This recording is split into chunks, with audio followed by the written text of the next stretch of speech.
A China tem tecnologia hoje de ponta que compete com os Estados Unidos em vários setores. Eu dei o exemplo da construção civil, mas produz celulares de ponta hoje também. Tem uma marca de celular que tem ganhado o mercado aí, que é a Xiaomi, né? Tem competido com o Samsung e com o iPhone, e para muitos é até melhor que essas duas marcas. Tá? Tem produção de carros, tem produção de computadores, né? E está competindo com os Estados Unidos agora em tecnologia aeroespacial. A China mandou esse ano para Marte, porque de 2 em 2 anos o nosso planeta se alinha com Marte, a distância fica menor, né? Mandou para Marte uma sonda, tá, para a atmosfera e um robozinho para estudar ali a parte geológica do terreno. Então, coisa que os Estados Unidos, né, teve que fazer também, porque senão ia ficar para trás. Mandou no passado para a Lua uma expedição, né, para o lado oculto da Lua, para poder ter ali uma base também de análise do nosso satélite. Quer dizer, a China está competindo em vários setores, mas nem sempre foi assim, né? Nem sempre foi assim. A China é um país de origem medieval, né? Uma das civilizações mais antigas, que até o século XIX, ficou fechada para o mundo capitalista, né? Para o mundo ocidental também, então nenhum país tinha contato com ela, a não ser ali Portugal, que comprava alguns produtos para revender lá na Europa, como seda, porcelana e pólvora, é o que a China produzia, né? E os ingleses chegaram, tá, na metade ali do século XIX, com contato, com o grande comércio que tinha com a China e vendendo um produto para os chineses que era de grande apelo da maioria da galera. A galera gostava bastante, que era o ópio. O ópio é um alucinógeno que os ingleses encontraram na colonização da Índia. E aí, depois de um bom tempo, o governo chinês percebeu que esse ópio estava causando uma tendência de vício e de saúde pública dentro da China, proibiu a venda, queimou uma carga de ópio inglês que estava entrando na região de Cantão, ali na China. Cantão é uma região já continental, mas a entrada era pelo porto de Hong Kong, né, e de Macau. E aí eles decidiram queimar mais de 20 mil caixas de ópio. E aí começou uma guerra, a chamada Guerra do Ópio, entre Inglaterra e China, ali na década de 60, de 1860. Tá? Ao final dessa guerra, Mas, a China professor, acabou... Só um pouquinho. A China acabou sendo derrotada, a Inglaterra venceu, e aí colocou ali punições para a China como pagamento da dívida, né, da guerra, e também a tomada do território chinês, a território ali de Hong Kong, né, ficou tomado pela Inglaterra e só foi devolvido em 1997, ou seja, bem mais recente, né? Então, por isso que Hong Kong tem um IDH de país elevado, economia excelente de Hong Kong, mas ainda não é um país independente, pertence à China. É um território autônomo, mas pertence à China. Tem feito várias manifestações, como a Revolução do Guarda-Chuva, né? São as pessoas na praça, todos eles com guarda-chuva, para mostrar ali para o governo que eles querem a separação, né? Mas ainda não é um país independente. Assim como Taiwan também não é um país independente. Taiwan tem uma formação mais para frente, né? Depois do movimento nacionalista e comunista que surge na China na década de 20, em busca da separação em relação aos colonizadores ingleses, porque depois da Guerra do Ópio os ingleses passaram a colonizar a China, começou uma disputa interna para ver quem dominaria ali o território, né? Nacionalistas ou comunistas. E aí, ao final da década de 40, lá em 49, Mao Tse-tung conseguiu unir a maior quantidade de pessoas adeptas ao comunismo, e essas pessoas, da parte ali, principalmente do campo, compraram a ideia dele de revolução, né? E aí eles tomaram o poder, e desde então a China caminha numa vertente mais comunista. É claro que teve mudança nesse período, tá? No período Mao Tse-tung, que é o período de 49 até 76, ele não governa a China de 49 até 76, ele vai governar a China de 49 até 58, mas ele era muito influente na cúpula do governo, né? Então, é como se ele mandasse, tá? Mesmo não sendo mais o secretário-geral, o presidente ali. Então, ele distante do governo, ele mandava. Tá? Ele só para de interferir na China quando ele morre. Ele morre em 76. Aí ele fica, então, né, influente no país de 49 a 76. Depois da sua morte, essa influência diminui bastante. E a influência dele era uma influência muito negativa em termos de crescimento para a China. Por quê? No período do Mao Tse-tung, não podia acumular capital, então você não podia ter uma poupança. Né? Se você guardasse dinheiro no colchão e ele descobrisse, você morria. É assim que funcionava. Era, né, uma ditadura, né, gente? Então, nas ditaduras, sejam de esquerda ou de direita, o movimento é de repressão total ao povo. Né? Então, isso é a extrema esquerda. Temos a extrema direita em vários países também que impuseram ditaduras, inclusive aqui no nosso. Né? Então, não podia acumular capital, não podia ter propriedade privada. Tá? O que é propriedade privada? Empresa, indústria, pertencendo a uma pessoa ou um grupo de pessoas, isso não existia na China comunista. A economia era planificada. Assim como na Rússia, que a gente acho que já comentamos um pouquinho sobre a Rússia, né? Então, o Mao Tse-tung ia lá e pegava aquela propriedade privada e falava, ó, agora pertence ao povo e essa propriedade privada é controlada pelo Estado. Assim que funcionava. Né? Não tinha abertura econômica. Ou seja, não entravam empresas estrangeiras dentro da China. A China não se modernizava. Né? A única modernização que a China tinha de indústria e de empresa vinha da União Soviética, que era uma aliada. Perceba um período que eu falei a Revolução, 49, 4 anos depois da Segunda Guerra Mundial. Ao final da Segunda Guerra Mundial, nós já temos ali o início da Guerra Fria. Né? A Guerra Fria começa em 45, depois das duas grandes conferências, Yalta e Potsdam. Yalta dividiu o leste europeu, sob o domínio soviético, e Potsdam dividiu a Alemanha. Tá? E aí começa a Guerra Fria. Então, a Revolução Chinesa alinha ali com os ideais socialistas soviéticos. Né? Então, a transferência de tecnologia vinha da União Soviética. Depois há um afastamento, em 64, da China em relação à União Soviética, porque na visão do Mao Tse-tung, a União Soviética não estava cumprindo ali com os ideais socialistas, eles se afastam e a China fica isolada, fechada para o mundo de novo. Só volta a se reabrir depois da morte do Mao Tse-tung em 76, quando chega ao poder um carinha chamado Deng Xiaoping. Tá? Esse é o presidente chinês que vai revolucionar ali a parte, principalmente a parte econômica da China. A parte política, ele não consegue mexer, mas a parte econômica ele consegue. Aí ele vai criar ali, ó, isso que está aparecendo para vocês aqui, onde eu estou mostrando o cursor, ó, zonas econômicas especiais. Tá? Que era uma área do território comunista chinês, socialista chinês, né, fechado, mas essa área poderia receber ali a entrada de indústrias estrangeiras. Então ele criou uma zona especial. Nessa zona especial, as indústrias poderiam entrar. No restante do país, não.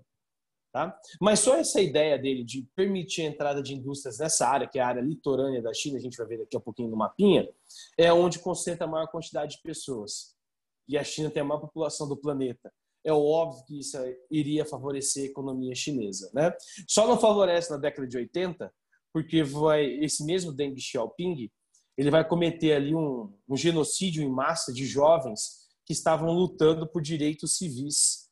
Tá? É o conflito da Praça Vermelha, né? Marcado na década de 80, porque esses jovens foram para essa praça pedir ali, né, mais liberdade de expressão, mais direitos humanos, e o exército chinês foi lá e massacrou eles, matou eles. E isso foi divulgado para o mundo todo. Né? E aí a ONU acabou reprimindo a China nos direitos humanos, né? Porque é uma questão humanitária, e o mundo todo ficou sabendo daquilo e recuou os investimentos na China. Aí a China foi pedir ajuda a quem? Ao continente africano. Pediu que a África continuasse ali uma parceria com eles, eles continuariam transferindo tecnologia para a África, e aí manteve essa parceria. Tá? Então a África é que sustenta a China na década de 80, e aí na década de 90, já passando de quase 10 anos desse conflito, a China volta de novo ao mercado. E os países, principalmente os países desenvolvidos, enxergam a China como um grande aliado no seu processo produtivo, né? E a China acumulando tecnologia, acumulando capital, né? Consegue se desenvolver. E logo na década de 90 já aparece entre as 10 maiores economias. No início dos anos 2000, comprando commodities do mundo todo, inclusive do Brasil e da Rússia, ela se torna a principal potência emergente do planeta. Ultrapassa o Brasil, ultrapassa a Rússia, ultrapassa a Coreia do Sul, ultrapassa a Índia, e hoje é a segunda maior economia do planeta.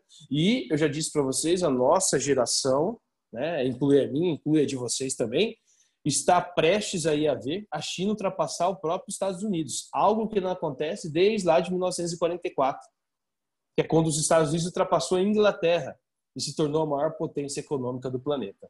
Então a China tem tudo para ultrapassar os Estados Unidos e isso não vai demorar muito tempo, né? Então olha só, aqui a gente tem uma estimativa de que até 2025 a China ultrapasse, tá, os Estados Unidos, não só no tamanho do seu parque industrial, porque isso já acontece, mas na economia também. E com a crise econômica que a gente está passando agora, devido à pandemia, a China deve antecipar ainda mais esse processo de ultrapassagem. Tá? Só um pouquinho, Pineiro. Primeiro o Tanacão, depois você. Fala, Thiago, o que você ia perguntar aquela hora? Eu ia perguntar se o ópio era permitido na China naquela época antes da guerra. Olha, ele começa a ser liberado porque a Inglaterra tem um comércio com a China muito grande, né? O comércio era o quê? Era vender ali manufaturados para a China, né? E incluindo nesses manufaturados o ópio também, tá? A sociedade chinesa, ela era muito restrita aos produtos importados, manufaturados. Então, têxtil, por exemplo, eles não compravam muito da Inglaterra. Mas o ópio, que era um alucinógeno, a população chinesa gostava. O que é um alucinógeno? É droga, era uma droga, né? Então, a população chinesa tinha um apelo pelo ópio. A Inglaterra viu no ópio uma possibilidade de manter um comércio ali com a China. E eles pagavam muito bem, né? Então, no primeiro momento, é liberado sim. Tá? Só que aí, o governo chinês, ainda era um império, né? Era um império na época, o imperador percebe, junto com a cúpula de governo, que esse ópio está causando uma tendência de vício na população. Então, a população estava ficando dependente do ópio, porque ele é uma droga, né? E aí o que aconteceu? Eles proibiram. A Inglaterra, e inclusive a Rainha Vitória, nesse período, ali na década de 1860, quem comanda o Reino Unido na época era a Rainha Vitória. Ela recebe um comunicado do governo chinês, do imperador chinês, de que ele não queria mais a venda de ópio na região, ali no país. E a Inglaterra, mesmo assim, não considera e manda a carga do mesmo jeito, porque era o comércio dela, né? Ela não está ligando para a dependência da população chinesa, estava ligando para ela vender o produto dela ali, para ela competir na ordem do capital, no acúmulo de capital, do lucro. Então era um produto que produzia na Índia e que vendia na China, muito próximo aos territórios. Então não tinha muito, nem na Inglaterra era proibido. Na Inglaterra era proibido o ópio, sempre foi. Mas vender para a China, não. Entenderam o que é o capitalismo inglês?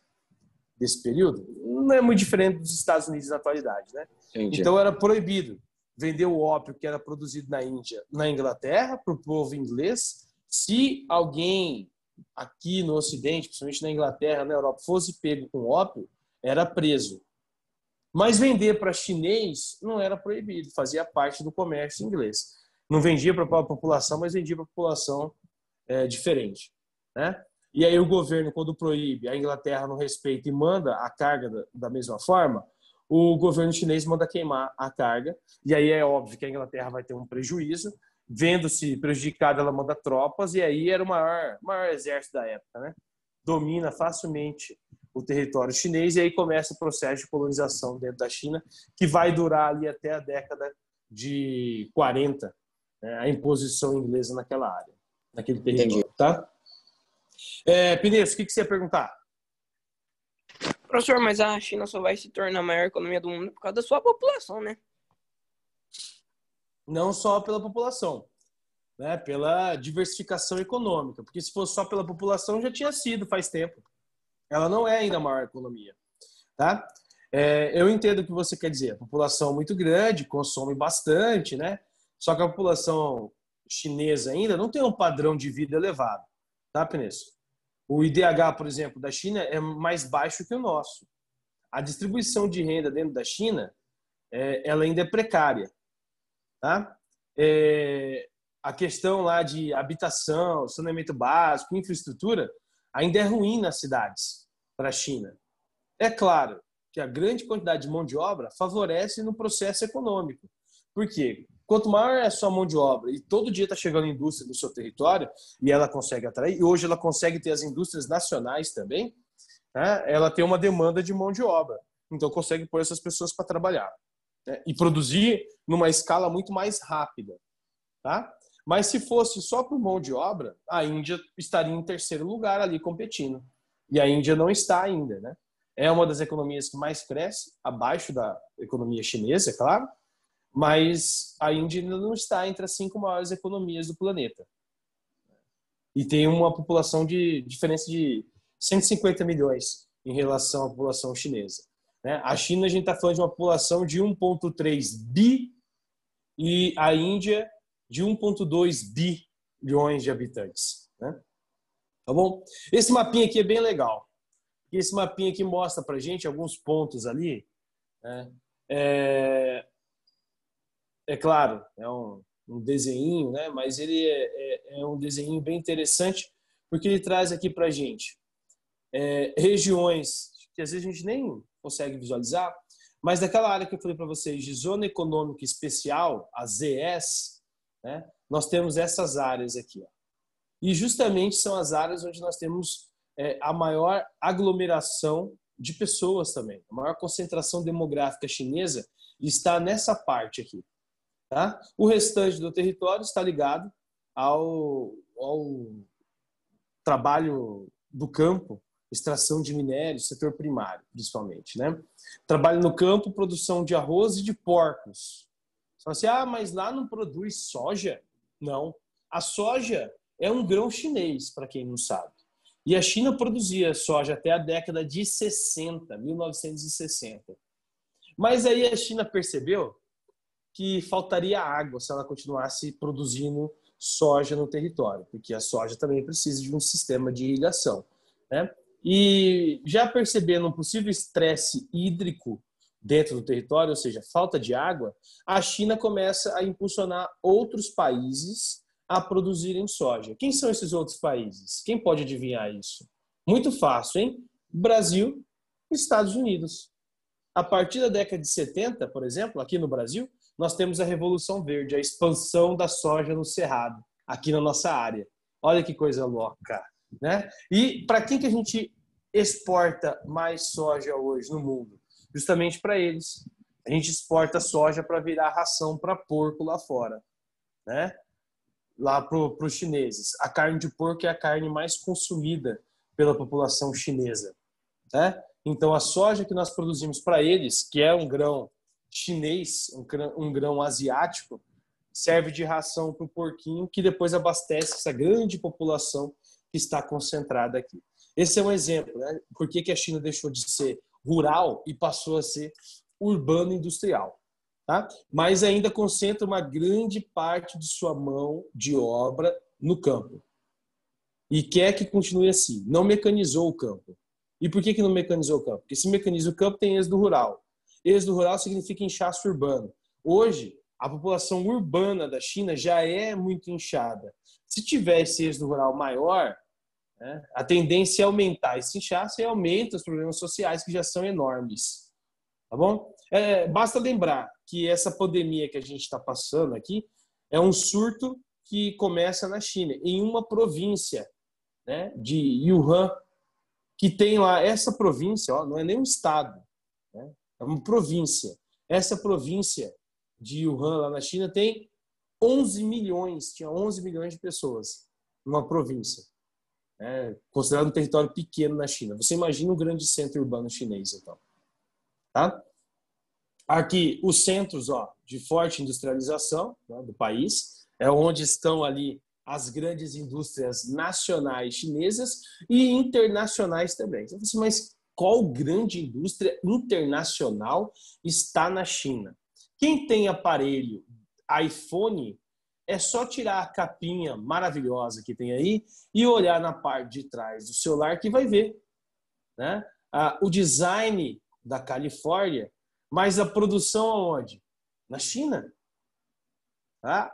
A Apple aproveita hoje o mercado chinês industrial, essas zonas econômicas especiais, e manda sua indústria para lá. As indústrias chinesas produzem hoje os aparelhos de design americano, né, de sede nos Estados Unidos. Tá? Muito comum isso. Só a Apple faz isso? Não. A Sony, a Samsung, a LG, as grandes marcas de tecnologia que nós temos hoje em casa, seja de console de videogame, seja de PC aí, de computadores, seja de celulares, todas essas grandes marcas trabalham com o mercado chinês. Porque é mais barato para produzir, a matéria-prima é mais barata, a mão de obra é mais barata, extremamente qualificada, porque a China de Deng Xiaoping, lá na década de 80, investiu em tecnologia, ciência e educação, tá? Em pesquisa. Né? Esse investimento garantiu à China o posto de segunda maior economia do planeta. Tá? Então, essa ideia de que só vai ser a segunda maior por causa da população, está errado? Claro que está. Um país que investe em educação, ciência e pesquisa, uma hora tem que colher os frutos disso aí. Né? Periferia agrícola aqui, ó, integrada, né, para abastecer as cidades. Tá? Periferia pouco desenvolvida, que aqui é só campo mesmo, né, que é onde não tem indústrias. Né? A leste, ó, dessa linha pontilhada, tem 50% da população composta aqui nesse território. Né? Movimento migratório, sempre para as grandes áreas industriais, né, que atraem mais capital. Tá? E área de investimento, ó, estrangeiro maciço presente nessas áreas aqui. Hong Kong, está aqui. Essa ilha que foi tomada lá na Guerra do Ópio só foi devolvida em 1997 pela Inglaterra. E mesmo assim, como a Inglaterra fez muitos investimentos nessa área, ela assinou um acordo com a China. Ó, te devolvemos o território, mas durante 50 anos vocês não podem mudar nenhuma lei aqui em Hong Kong. A China aceitou. Então, de 97 até completar aí esses 50 anos, então 97... 2047. 2047, está chegando já, né? Daqui 27 anos. A China não pode interferir em nenhuma regra, nenhuma lei dentro de Hong Kong. Mas exerce dominação, né? É um território que pertence à China. Certo? Mas não pode alterar nenhuma lei ali, lei econômica, tratado, nada daquela área. Tá? Hong Kong, já percebendo que os anos estão passando. Hong Kong, percebendo já que os anos estão passando, Hong Kong tem pressionado cada vez mais para o movimento separatista. Né? Quer se separar do território chinês, quer se tornar ali um território independente. Vai ser fácil isso acontecer? Não, não vai ser fácil. Outro território aqui, ó, Taiwan. Taiwan pertence à China também. Muita gente acha que Taiwan é um país independente. Compra lá um reloginho na 25 de março e vem lá. Produzido em Taiwan. Taiwan tem uma tecnologia muito comum nos países asiáticos da década de 90, agora não mais, mas no passado era assim. Taiwan era um reprodutor, assim como a China, né? Era um reprodutor de tecnologia. Então você ia comprar um produto na fronteira, lá no Paraguai, esse produto era muito parecido com o original. Aí você olhava lá, era uma réplica, né? Óbvio. Você olhava, estava lá, produzido em Taiwan. Eles eram marcados ali pela reprodução.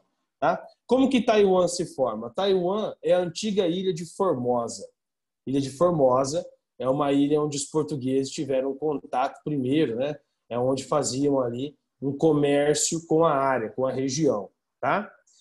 Só virou Taiwan a partir de 49, depois da Revolução do Mao Tse-tung. Mao Tse-tung disputou com os nacionalistas. Os nacionalistas eram capitalistas, apoiados pelos Estados Unidos. Quando Mao Tse-tung, socialista, derrota os nacionalistas e faz a revolução, toma o poder do país, esses nacionalistas ficaram com medo, né, do Mao Tse-tung. E tinham razão, Porque os nacionalistas que ficaram no território foram para campos de trabalho forçado ou foram executados. Aqueles que foram espertos pegaram o barquinho e foram para essa ilha, né? Se mudaram para ela, tá? E ali ficaram.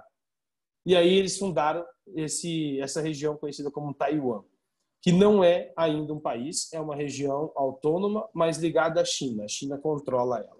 Tá? Aí aqui tem Coreia do Norte, Coreia do Sul, Japão muito próximo também, né? Coreia do Norte a gente sabe a história dela, tem a divisão das Coreias lá, e apoiada pela China, com um forte comércio chinês aqui também. Tá? Tiago, o que você ia perguntar?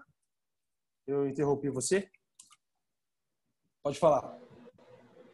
Acho que já até esqueci. Deixa. Anota aí. Quando for assim, anota, que aí a hora que Tá. eu parar, eu libero você. Tá? Sim, Pra sim. você perguntar. E vale para todo mundo assim, tá bom? Acho que é isso, né? Hong Kong, Taiwan. Essa aqui é a ilha de Macau, mais abaixo, que também faz parte ali do comércio chinês. Né? Industrialização dos países subdesenvolvidos. Agora falando mais aqui da gente e falando do Sudeste Asiático, falando de África também, né? Esse processo é considerado tardio? É. Você pega, por exemplo, Brasil, década de 30, começa a industrialização de base. Enquanto os países desenvolvidos já estavam passando pela segunda revolução industrial, né? Lembra que o nosso conteúdo fala de segunda e terceira revolução? Os países subdesenvolvidos, como o Brasil, como a África do Sul, como a Argentina, como o México, como o Sudeste Asiático, começam a partir da década de 30, 50, a sua industrialização de base, ou seja, a primeira revolução industrial. Por isso que é considerado tardio, né? Porque começa quase 100 anos depois, no caso do Brasil, quase 200 anos depois, né? Porque a industrialização da Inglaterra começa em 1750, a brasileira começa em 1930. E quando o Brasil está começando a base, indústria têxtil, indústria de metalurgia, siderurgia, né? A indústria de calçados, alimentícia, que é a indústria de base, a Europa e os Estados Unidos e o Japão já estão começando a indústria automobilística, ou seja, já estão na segunda revolução industrial. Quando a gente começou a modernizar o nosso parque industrial aqui, receber a indústria automobilística, a Europa e os Estados Unidos e até mesmo a União Soviética já estavam na terceira, que é a indústria mais tecnológica, né? De chips, de satélites mandando para a órbita. A gente estava falando em automóvel, os caras já estavam falando de foguete. Entenderam? Então a nossa industrialização ela é tardia. Tá? Por isso que vem o termo aí, industrialização tardia, que começou muito tarde, a industrialização de base. Tá?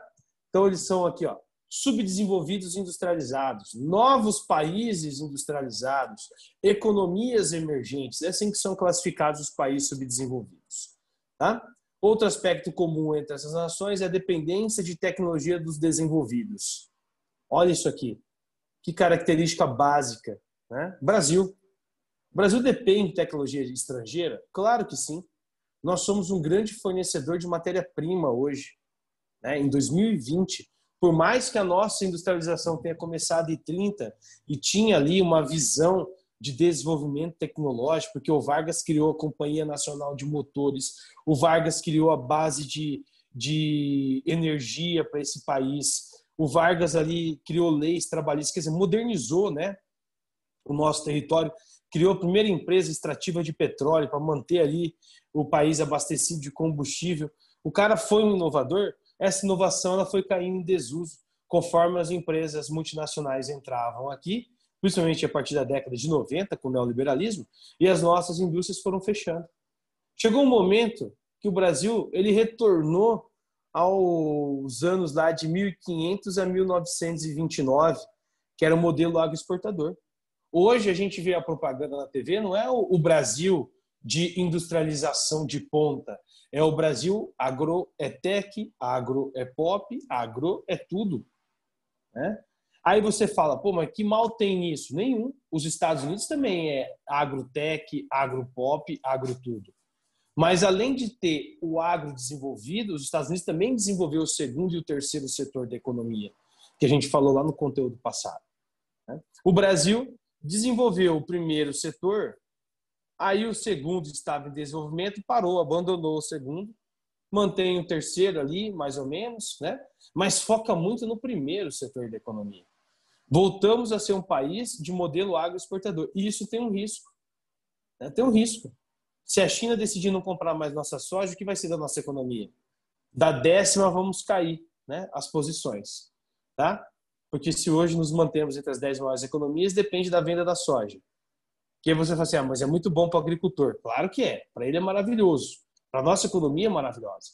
Mas se um desses países falar, eu não quero mais comprar soja do Brasil, quebrou a nossa economia. Porque a gente não tem outro produto sendo exportado. A gente abandonou a tecnologia industrial. Abandonamos mesmo. Né? Nós não temos tecnologia de ponta de celulares, de computadores. Nós não temos tecnologia de ponta de automóveis. Tá? Faz aí aquela meditação que eu sempre peço para vocês, aquela análise. Qual é a marca de celular que nós temos aí que competem com Apple e... Vou pôr essas duas marcas, Apple e Samsung. Não tem. Não tem, né? Até a China lançou uma marca agora para competir com eles. A gente não lançou nada. Tá? E olha que a Samsung é da Coreia do Sul, um país emergente como o Brasil, que tem uma economia pior que a nossa, mas que tem mais tecnologia que a gente. Aí pega lá, no ramo automotivo, nos carros, qual é a marca brasileira que compete com as marcas internacionais? Que compete com a Ford, com a Chevrolet? Nem aí existe marca brasileira. Com a Hyundai? Não tem. Não tem. Entenderam? A gente abandonou isso aí. A gente abandonou. E vários países, como o Brasil, também abandonaram. O México também abandonou. A Argentina também abandonou. Né? Chile, Uruguai, nem vou citar. Abandonaram também. A África não tem. Né? Então a gente está dependente hoje, a maioria dos países subdesenvolvidos estão dependentes sim de tecnologia estrangeira, porque não produzem mais essas tecnologias. Abandonaram a produção delas. Na visão deles, compensa muito mais importar essas tecnologias do que produzir elas, o que sai muito mais caro. Né? Até a Índia tem hoje seus automóveis nacionais, né? Produz seus automóveis. A Índia tem carro híbrido, né? Que a marca nem chegou aqui para a gente ainda, mas tem um carro híbrido lá rodando dentro do país, porque investiu em ciência, tecnologia e pesquisa, coisa que o Brasil não faz há um bom tempo. Né? Então aqui, ó, região centro-norte do México, siderúrgicas, têxteis, cimento e automóveis. Centro-norte, porque lá no norte faz fronteira com o sul de quem? Dos Estados Unidos. Os Estados Unidos é tão esperto que quando você vai ver uma política aí eleitoral, por exemplo, do Donald Trump, não sei se faz parte agora da reeleição, que eu também por fora agora da tentativa de reeleição, mas lá no primeiro mandato dele, quando ele competiu, ele falava que queria construir um muro com o território mexicano. Né? Essa era uma das pautas que até foi abandonada pelo governo dele. Pois bem, onde que eu quero chegar? Os Estados Unidos têm uma região ao sul, que é a Sun Belt, que é onde ele investe em indústrias. Mas por que ele instala essas indústrias ali na área de fronteira, chamadas maquiladoras? Porque ele aproveita a mão de obra mexicana barata e a matéria-prima barata e a extração de petróleo do Golfo do México. Tá? Então ele quer construir um muro para impedir que o mexicano entre para morar dentro dos Estados Unidos, mas ele não quer construir um muro, uma cerca, para impedir que o trabalhador mexicano vá lá. Passa o dia inteiro numa maquiladora, uma indústria americana na área de fronteira. E aí no final do dia esse mexicano retorna para sua casa. No México, é claro. Ele não quer. Isso ele não quer impedir. Isso ele aproveita, ele explora. Agora a entrada do mexicano dentro do território, ele não gosta. Né? Ele não quer. Aí ele quer construir muro, aí ele quer praticar a xenofobia. Né?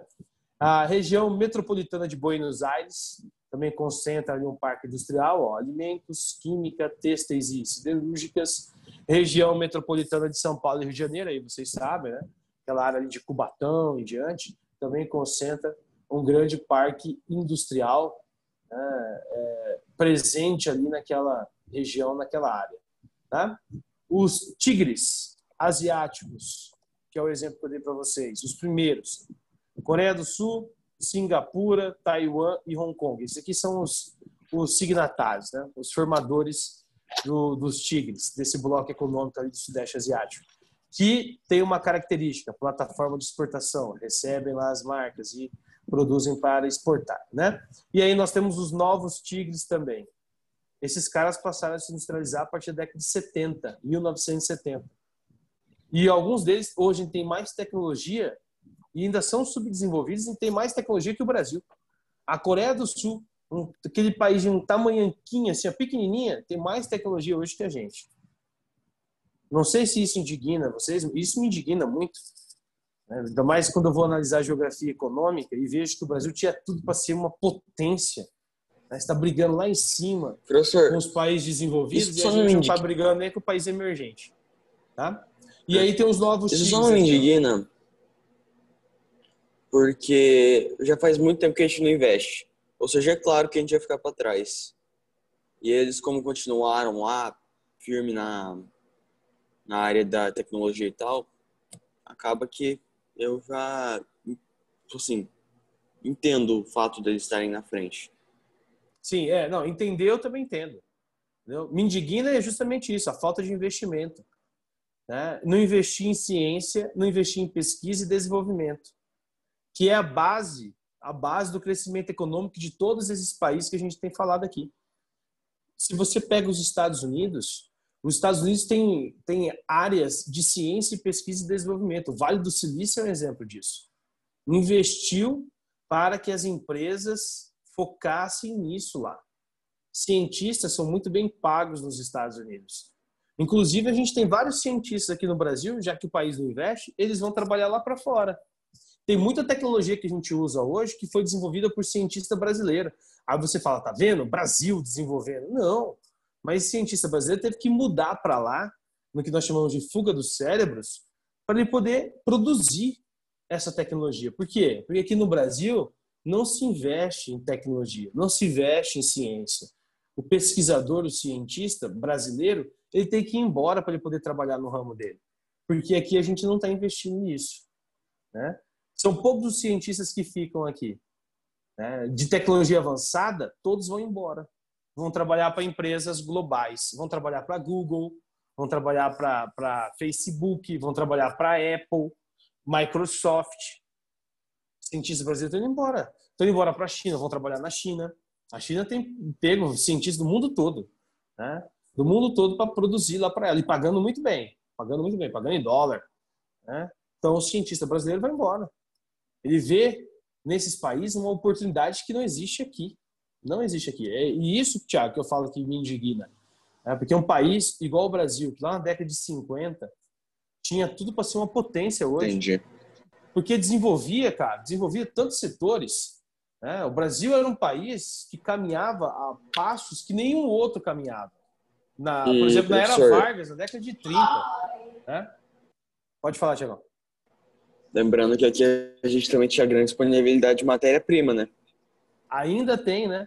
Ainda tem. Porque você Sim, vê o tanto claro, que a gente produz de matéria-prima para exportar para esses caras produzir a tecnologia lá fora e depois revender para a gente mais cara aqui. No lugar da gente pegar aqui, produzir aqui e revender lá fora mais caro. Essa é a ideia. Essa era a ideia. Se a gente tivesse investido no passado, hoje a gente teria marcas competindo no mercado global. Então a gente teria a mão de obra. Olha, a gente está com 14 milhões de desempregados. A gente poderia ter um monte de empresas nacionais, multinacionais, produzindo tecnologia e competindo no mercado global. Essas pessoas hoje não estariam paradas, estariam ocupadas. Se a gente desenvolvesse os 3 setores da economia. Porque a gente fala, mas o setor primário é bem desenvolvido, mas não emprega muita gente. Não tem muita gente trabalhando no campo, vocês sabem disso. Quais são os setores que mais empregam hoje? O secundário, as indústrias e o terciário, que é o comércio. Mas o comércio está tão inchado e as indústrias estão cada vez mais escassas no Brasil. E aí a gente tem um aumento do número de desempregados. 14 milhões. Na informalidade, 60 milhões. Somando os dois, dá quase 70 milhões, né, de pessoas. Esses 14 milhões são aqueles que não procuram emprego. Tá? Porque não tem mais vaga também. Né? Já desistiram. Tá? E aí vão para a informalidade, vão entregar comida, né? Que vocês sabem, vão entregar lá no iFood, no Rappi, tá? Vivendo na informalidade. É bom a informalidade? Claro que não. A informalidade faz parte também dessa era mais globalizada que a gente está vivendo. a rede de informação, de internet, de fluxo de informação, de capital, permitiu que esses caras entrassem num mercado que é esse mercado informal, né? Que é esse tipo de trabalho que a gente tem hoje. Sem direitos. Então, se o cara sofre um acidente, o cara está ferrado. Não está ferrado, não tem o que ele fazer. Tá? Os principais polos industriais do mundo aqui. Então, esse aqui concentra, né? É o mais desenvolvido. Aí nós temos na Europa, que vem na sequência, tudo começa aqui. Né? Japão, China, na Ásia, comandando. Aí vem a Rússia, que nunca deixou de ser ter um poder industrial ali, né? A Índia, que vem se desenvolvendo nos últimos anos também. Só assim, mas a Índia, eu vejo imagens da Índia tão pobre, mas olha só, o Brasil queria lançar até lançou, já tem uns 3 meses isso, ia lançar um satélite para poder fiscalizar mais, né, o desmatamento e as queimadas na floresta amazônica. O satélite iria se chamar Amazônia 1, o nome do satélite. Quem é que iria mandar esse satélite para a órbita para o Brasil? O satélite foi construído aqui no Brasil. Quem ia mandar para a órbita era a plataforma. Não, a Índia. A Índia tem tecnologia de foguete já. E a gente não tem. Paramos a nossa produção. Tá? A Índia que mandou para a gente. Certo? A Índia mandou uma sonda também para Marte esse ano. Ano de 2020. Os caras estão competindo. É o Brasil que está ficando parado. É a gente que não produz mais tecnologia. A Índia está ultrapassando a gente na tecnologia. Né? Outro polo aqui, ó, na região da Austrália, Nova Zelândia, né? Industriais antigos, né? Os grandes polos emergentes, ó, o Brasil aparece, né? Porque potência emergente, né? E os polos emergentes secundários, que são aqueles que a gente fala um pouquinho menos, ó, aparecendo aí os tigres e novos tigres asiáticos também, tá?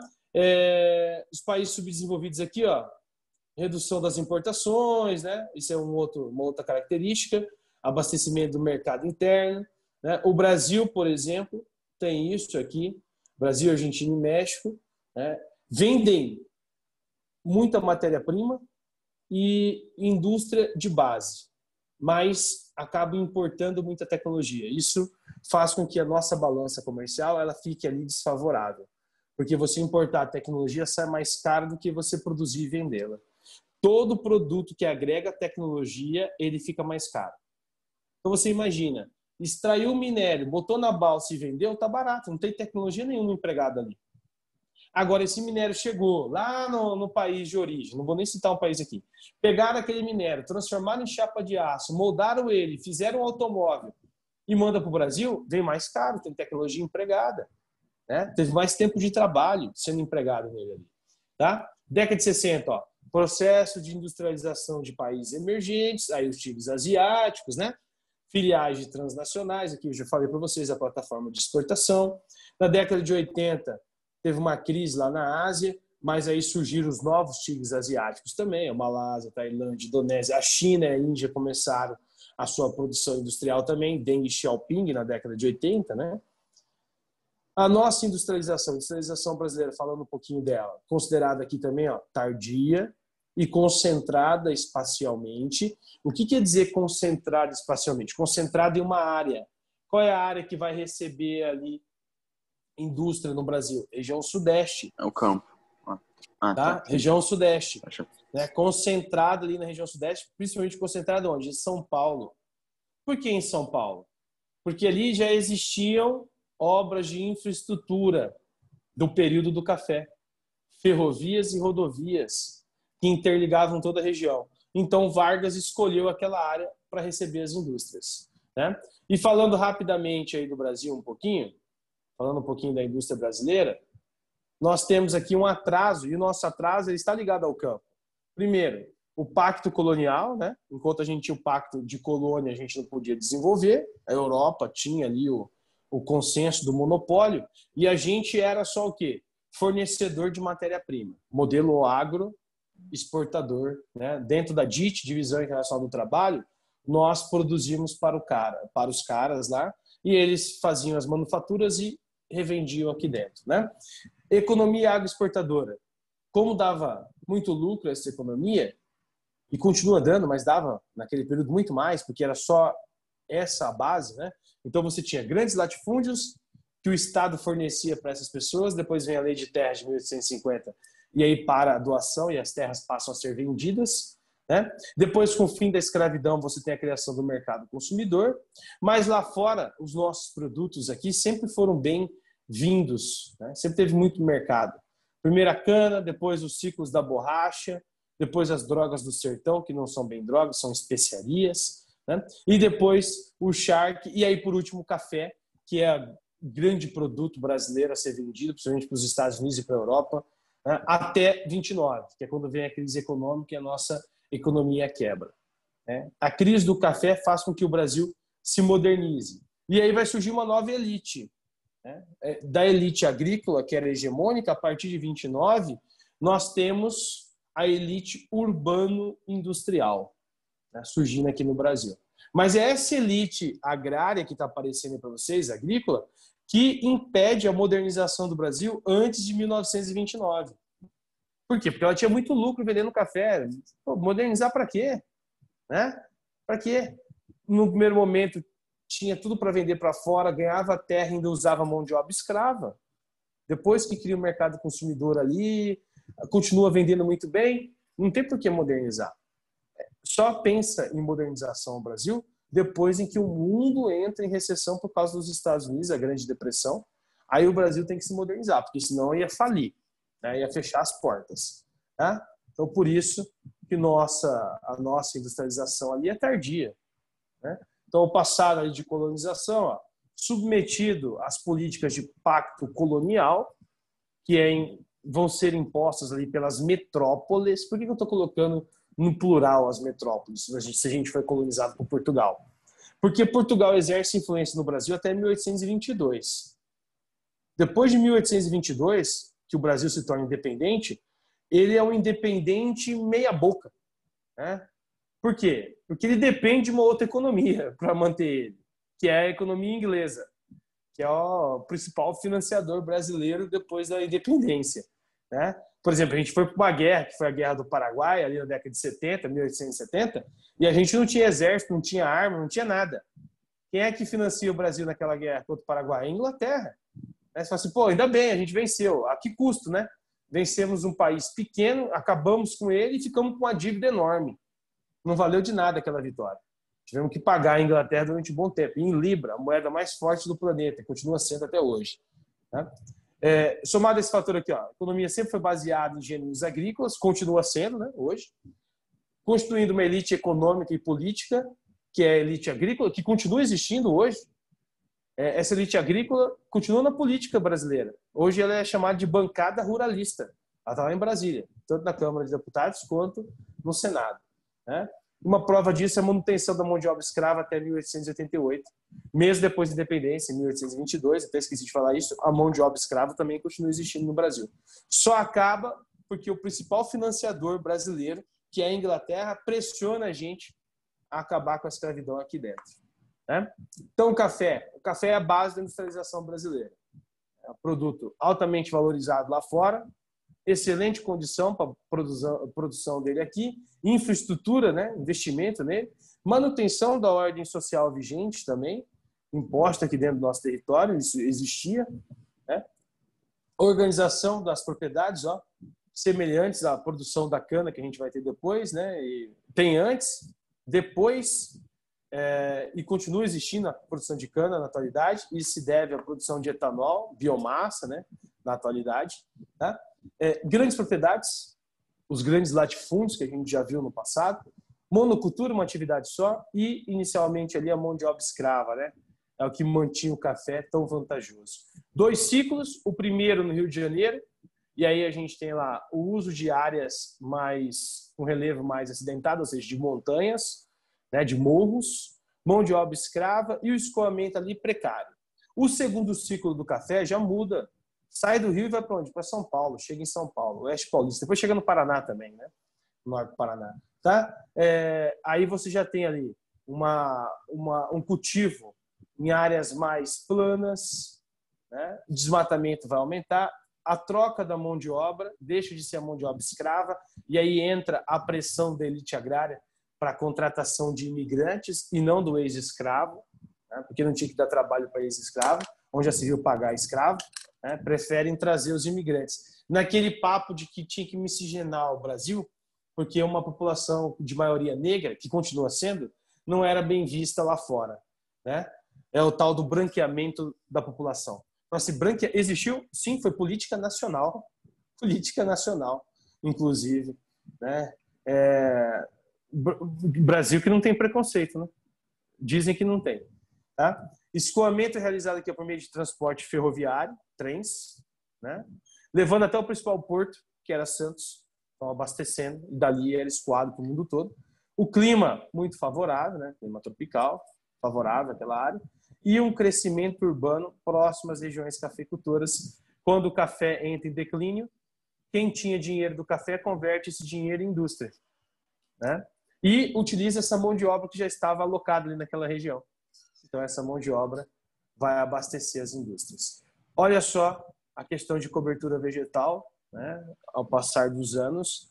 Mata Atlântica, que foi retirada da região de São Paulo ali, né? Que restou essa parte litoral, que também deve não restar mais, porque teve uma política de mudança na semana passada. O ministro do Meio Ambiente alterou essas áreas de reservas de preservação permanente, que são as restingas e manguezais, né? Para a retirada agora. Cultivo do café, o que eu falei para vocês, a importância da malha ferroviária interligando essa região de São Paulo. Porque essa área aqui, que era de plantio de café, o cara produzia o café, já colocava no trem e mandava para o Porto de Santos, com o declínio vão ser as áreas onde as indústrias vão se instalar, às margens dessas ferrovias. E percebam que onde essa ferrovia, ou essa malha ferroviária paulistana, né, do Sudeste ali, ela vai sendo criada, os municípios que a gente conhece também de São Paulo vão surgindo, né? Tem vários, né? É só vocês darem uma olhadinha, ó. Rio Claro, Brotas, São Carlos, todos eles vão surgindo na margem das ferrovias, que eram de café e depois passaram a ser de indústria. Ó, Franca, né, que é a indústria de sapatos, sapatos lá, fenomenal. Campinas, né? E assim vai, né? Povoamento aqui, ó, das ferrovias, São Paulo e Paraná, ocupação das pessoas, né, viverem nessas áreas. Então, a atividade cafeicultora vai criar a base das indústrias ali no Brasil, mão de obra assalariada, criação do mercado consumidor, estímulo ao crescimento urbano e à classe média urbana, acúmulo de capital, excelente infraestrutura de transporte, né, nessa área, e os fatores concentrados aí nessa região sudeste. Por isso que o Vargas fala e analisa e fala, olha, São Paulo tem que receber o nosso parque industrial. Porque São Paulo era a área mais desenvolvida ainda no período do café. Não tinha outra região com tanto desenvolvimento. São Paulo é escolhido para receber essas indústrias, vira a base econômica do Brasil. Antes de São Paulo, nós vivíamos em arquipélago econômico, cada área produzindo ali um determinado produto, né, sem comunicação. O Vargas é que faz a integração do território. O primeiro projeto de regionalização vem no período Vargas. Por isso que ele é o grande modernizador, né, do país. A crise de 29, que a gente já comentou no conteúdo passado e nesse também, né, quebra da Bolsa de Valores nos Estados Unidos, ocasiona a crise cafeicultora aqui dentro do país, porque ele para de comprar da gente. O Vargas vem e introduz a base, né, industrialização de base, tá, que a gente já comentou também. Então, prioriza ali a instalação dessas indústrias, principalmente bens, indústria de base para depois bens de consumo, né, sendo produzidas aqui. Tá? Os tipos de indústrias que vão ser introduzidas aqui dentro do país, primeiro, as de base, né, petrolífera, Petrobras, metalúrgica, siderúrgica, ele vai criar a siderurgia nacional, né? Depois, mecânica, as máquinas para outras indústrias e motores automotivos, por exemplo, a Companhia Nacional de Motores é criada na era Vargas, né, que vai servir de base. Consolidação da base, né, pegando já o fim do período dele no poder, e aí vem Companhia de Siderurgia Nacional, a Companhia Vale do Rio Doce, que hoje é só Vale, foi privatizada no governo do Fernando Henrique Cardoso, né? E aí tem a década de 50, que vem as hidrelétricas e vem também a questão ali, a criação da Petrobras, e vem os direitos dos trabalhadores, como é o caso da CLT. E aí nós temos o nosso modelo criado, que é o de substituição de importações, né, que é aquele modelo que eu já expliquei para você, a gente passa a produzir aquilo que a gente importava aqui dentro. E a concentração espacial na região, já para a gente fechar aqui, consolidação das leis trabalhistas, é o Vargas que cria, por exemplo, contrato e a carteira de trabalho, carga horária máxima, férias remuneradas, 13º salário, que é um direito, não é um privilégio, né? Descanso remunerado, aposentadoria, não existia aposentadoria no Brasil, é no governo dele que vai ser criado, e melhoria nas condições de trabalho. E isso ainda no primeiro mandato, né? Você fala assim, mas também esse primeiro mandato, né, cara? Pô, primeiro mandato aí foi demais, né? Foi mesmo, porque ele pega de 30 a 45, é 15 anos de poder, né? Ficando ali, tá? E aí os impactos que vão ocasionar a concentração industrial. Inchaço, industrialização das cidades, né? Principalmente isso. Grande fluxo populacional ali de outros centros nessa área. Falta de planejamento urbano. Criam ali as severas, né, os severos problemas urbanos que nós temos hoje nas áreas mais urbanizadas aqui do Brasil, né? E ampliação de problemas ambientais, ampliação de problemas urbanos, tá bom? Bom, isso é que a gente tinha aqui para falar de industrialização brasileira. Vou encerrar com vocês. Vou fazer a chamadinha aqui, porque senão não vai dar tempo. Falei bastante. Ainda falta conteúdo ou já vai ser tarefa? Não, já fechamos. Fechamos ali. Porque eu vou retomar Brasil com vocês mais para frente também. Então, industrialização brasileira, né? Então, quem fez capítulo 15 já pode me mandar lá no e-mail, tá? Que eu vou estar lançando 15? já. 15 Ah, o e 15 agora é esse, né? O 15 eu vou... Não, 15 não. já foi. Eu vou deixar o 16 agora. Fala. Ah, quem tá, me não, chamando? pera, eu já te enviei o 15. Você recebeu o meu capítulo 15? Eu acho que eu recebi. Aula que vem eu vou trazer a tabela atualizada, já com o 15 e com o 16 que vocês vão me mandar. Aí eu já trago atualizada ela. Beleza? Brito, já enviei o capítulo 15 para você. Beleza. Quem enviou tá tranquilo. Aula que vem eu vou trazer atualizada a tabelinha. Rapidão aí, chamadinha. Arthur, tá presente? Tô aqui, presente. Beleza. Beatriz Martins Oliveira. Tô aqui, professor. Ok, presença marcada. Quem respondeu a chamada está liberado. Excelente semana. Um bom feriado, bom descanso para vocês, tá? Quinta-feira nós vamos ter aula normal. Aí quinta-feira conteúdinho novo, tá? Enzo Novaes. Não? Eu vou colocar esse material também lá no sistema para vocês terem, tá? Do 15 e do 16. Gabriel Pinesso. Tô aqui, professor. Tá aí. Gabriela Marques. Não. Isabela Santos Freitas. Isadora. Isadora tá aí. Tô aqui. Presença marcada, Isa. João Guilherme Massaroto. João Pedro Roncone. Júlia Branquinho. Júlia Merei. Júlio César II. Tô aqui. Esse é o cara. Lara Leite. Lívia Serafim. Tô aqui, professor. Tá aí a Lívia, presença Não, marcada. é a Lara. É a Lara. Ah, a Lara tá aí. A Lívia não. Tá dormindo, né, Lara? Professor, eu acho que você me pulou. Não, eu chamei você não respondeu? João Guilherme, João Pedro Certeza, Roncone. professor. Certeza. Sou eu, então, João Guilherme. É que eu tava no meu quarto e tava sem Wi-Fi, eu vim aqui. Então tá, João Guilherme, João Pedro Roncone, Júlia Branquinho, Júlia Merei, Júlio César respondeu, Lara respondeu, Lívia não. Lourenço, Tô aqui, professor. tá aí, presença marcada. Lucas Bonfim, não, né? Lucas Zumpano. Zumpano tá Eu tô aí. aqui, professor. Beleza, Zumpa, presença marcada. Luigi Faria. Luiz John. Tô aqui, Tá aí. professor.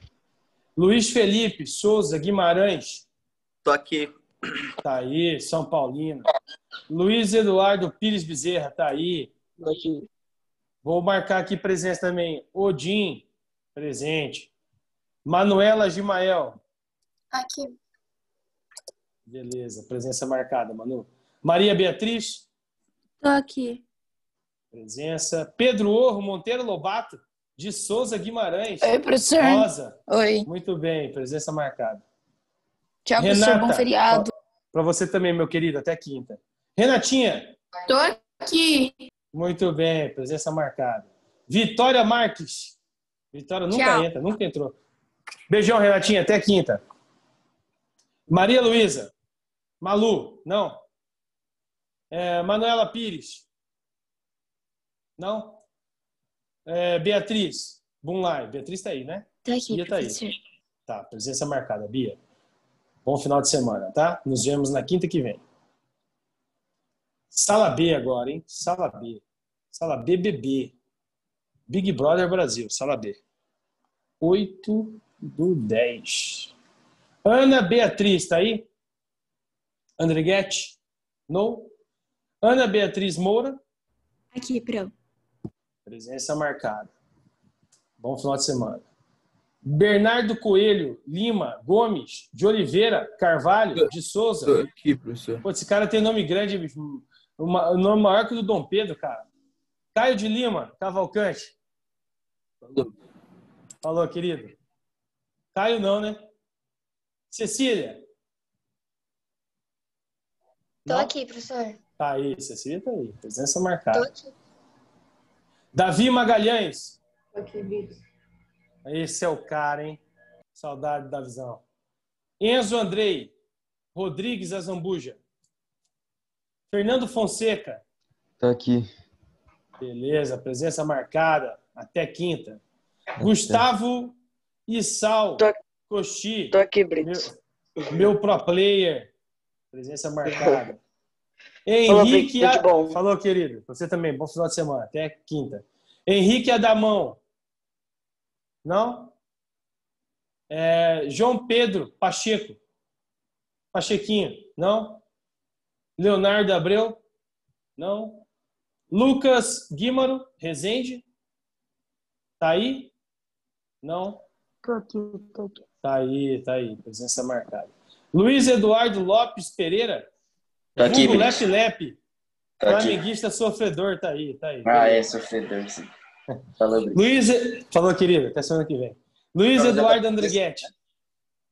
Hã? É pra fazer o capítulo 16 e mandar, né? 15 eu já fiz. Manda o 16. Luiz Eduardo Andriguete, não? Marcos Robleicão tá aí. Vai, Corinthians, é nóis. Tô aqui. Maria Beatriz. Tô Não? aqui. Tá aí. Maria Fernanda também aceitei Tá ela. aqui, pro. Presença marcada. Matheus Sassá. Tô Cadê o aqui, Saed? professor. Ah, tá aí, né, safadão? Presença marcada, até semana que vem. Paulão tava aí. E aí, professor? Beleza. Pedro Ferreira. Ítalo. Tô aqui. Tá aí. Tiagão. Alguém tem que mandar negócio. Beleza. Eu vou mandar. Vincenzo. Ô, professor, é pra mandar o capítulo... o Vicente tá aqui. É pra mandar o capítulo 15 e 16? O 15 já era na semana passada, né? Mas pode mandar agora? Pode. Claro que Beleza. pode. Pode mandar até o final do bimestre. Vitor, mas não, porque tem que mandar antes, porque Cordeiro senão tá acumula, aqui. né? Cordeiro tá aí, né? Também tô. Beleza. E Bingolas também. Presença marcada. Falou. Beleza, galera. Fechou? Paulão? Paulo esqueceu que tá. Não. O Paulo queria trocar uma ideia comigo. Ah, tá. Deixa eu ver aqui. Calma aí. Oi, professor. Calma aí, Paulo. Ok. Pronto. Só nós dois aí. Tirei o último que faltava. Professor, eu acho que você percebeu na última aula que eu fiquei no fim da aula, né? Não sei se você percebeu. Que eu fiquei, tipo, parado não lembro, Paulo. depois que ela acabou. Não, é porque... Eu não sei se não marcou presença na última aula, Marquei. É que eu acabei pegando no sono na minha cadeira. Você tá vendo esse trem aqui? Esse trem aqui foi uma bênção pra mim. Só que ele é muito confortável. Teve uma hora que eu falei, vou desligar um pouco a câmera aqui pra eu ficar mais confortável. Aí eu vou lá e eu pego no sono, metade da aula. Poxa. Então você vai ter que deixar sempre a câmera ligada. Sim. Não vai ter jeito. Aí eu só... Eu sei, essa cadeira é confortável, mas essa cadeira é de pro player, né, cara? Não é Nossa, eu qualquer ganhei de cadeira, né? aniversário isso aqui. Vou ter que comprar uma dessa aí pra mim. Fica tranquilo. Tá de boa, acontece. Tá bom. Faz parte eu do... vou te mandar o capítulo 15 também, tá? Vou te mandar, Manda. acho que eu vou te mandar o 15 junto com o 16. Tá, manda, Paulo, Posso porque ver? senão acaba deixando acumular lá pro final do bimestre, aí fica muita coisa.